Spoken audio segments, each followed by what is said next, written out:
don't have a ruler? What? Honestly, my freak out is completely justified. I 100% should have a ruler, and I'm pretty sure I do somewhere. I just could not find it to save my life, so we used a tape measure. Now I need a straight edge. What the flip, man? How do I not have a ruler, man? We've got a Boston Marathon thing. I hope this is okay to use. It did not work. I found out very quickly that it was way too small, so instead I went and I got one of my sketchbooks and I brought it out and I just started tracing the cardboard on the back, which was challenging at parts. I actually struggled a lot with this step, but that's okay. Woo! That was a massive struggle. Okay, it's time to start drawing.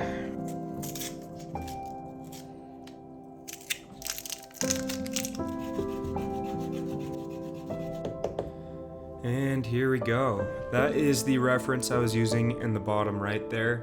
And I tried to use the grid method, so you draw a grid on the paper and then the grid on the reference. I'm sure this is obvious, but then you go square by square and try to make it as realistic as possible and match as best as possible. Now, I've never done hyper-realistic drawing before, so I didn't really know what I was doing.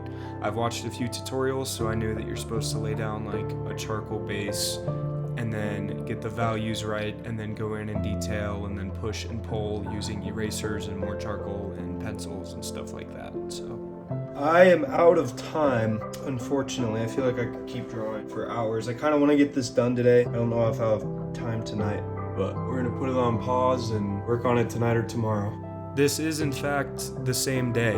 I went to work and then I came home and I drew for a few hours, pretty late into the night, honestly. But I'm really glad I did that. It was a good step, and I was very excited to get back to it. The whole time I was at work, I couldn't stop thinking about it. So we detailed the right eye and got the whole thing done, which I wasn't sure if I was going to do that night or the next day, but I'm really glad I got it done when I did. Alright, that is enough for tonight. It's past 1 a.m. It's looking pretty good. I already see some proportional issues with the eyes, you know. They look good on their own, but together this one's a little smaller. I'm nitpicking already. I'm very excited for the direction that this is going though, and I'm excited to see what it looks like, but I'm gonna come back to it tomorrow when the sun comes up. All right, it is morning. I've got to lock in here. Let's get started. And that's it. We kick off day 2. I think this drawing took me between 6 and 8 hours total, which is the longest, or I should say the most time I've ever spent on one drawing, which is pretty cool. There's going to be a lot more hours dumped into this specific sketchbook and this pad, because I'm not giving up on hyperrealism until you can't tell the difference between my drawing and a photo. It looks okay. It's pretty good. Gotta do some work on the neck here. I would say it looks pretty good. I've got a lot of work to do on this style of art, for sure. The eyes, to me, they're a little bit too big for the reference I use. Everything's just a little bit off. Like this eye is too small and too high. It's okay. It's a really good, strong start. And I'm pretty happy with it, but there's a lot on here that I know for a fact I could do better, and that's okay. You know, I'm always looking to improve. I'm always looking to get a little bit better, but I think to start this off, this journey of realism, I think it's pretty good. My goal is to somehow get to photorealism at some point. We're pretty far off from that still, but again, as a first real try with my tools that I just got in the mail, this is pretty good.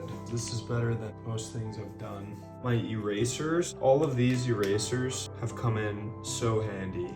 I'm very glad I bought them. This is the first time I've used the grid system, which works really well, actually. I've never used the grid before because I've always been like, that's cheating. But, you know, art is art, and some might say that using the gel pens are cheating too. But I want to be as good as possible. And I think the grid worked really well for me. And I also think that about halfway through, when I had finished like this and part of this, I got caught up in finishing the drawing and I started looking at places outside the squares instead of getting the squares right. I keep going through here and touching things up and redoing it, which I feel like I could just do forever. I might continue working on it. I might also just call it here. This is my first real, genuine piece of hyperrealism with the proper tools, and I'm very grateful for these tools. They definitely make a huge difference. Thanks for watching. We'll see you next time.